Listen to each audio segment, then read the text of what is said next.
Ukraine. My concern is that when you equate these two powers at the negotiating table, it does seem to diminish the fact that Russia was the aggressor and having been there 5 times since the war started, stood at Bucha at the mass grave and heard accounts of rape and murder and the kidnapping of kids. I just don't hear the administration talking about holding Putin accountable for these things as part of these discussions.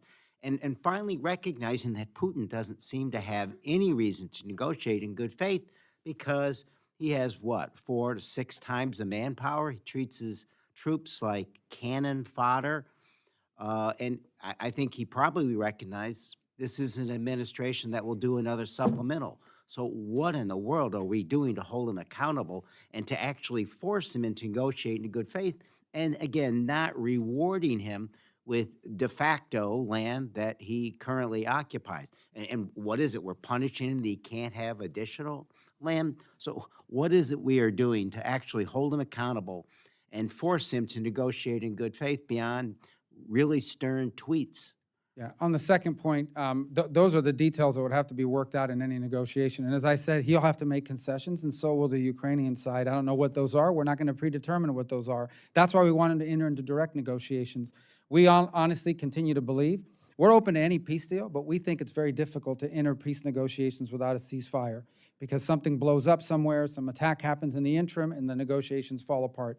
On your first question, listen, I sense, and I think we all do, what you're arguing here, okay, about the imbalance in the relationship, by who's the invasion, things of that nature. But the bottom line is this war's been going on for 3 years, and there was no end in sight.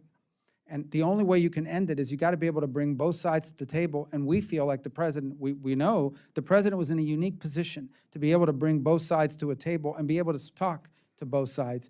It may ultimately not work out. It may ultimately not work out, but we have to at least try to make it work. And I think it's the same position, for example, the Vatican has adopted.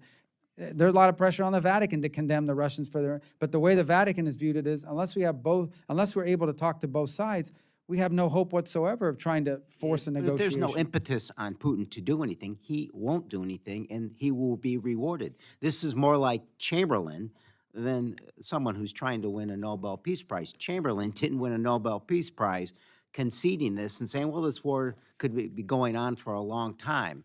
FDR didn't say, this war's been going on a long time. You know, we're not going to engage and involve. We're just going to see if both sides can work this out. Aggressors like a tyrant like Putin aren't going to listen to goodwill. Well, I understand. I think the goal here is to reach a ceasefire so they can negotiate a broader deal that's fair and, frankly, sustainable. If it's an unsustainable peace, meaning if it's an unfair, unbalanced peace, it won't be sustainable. And our goal is to get them to that point. I hope we're successful because the alternative is more people will die. I agree.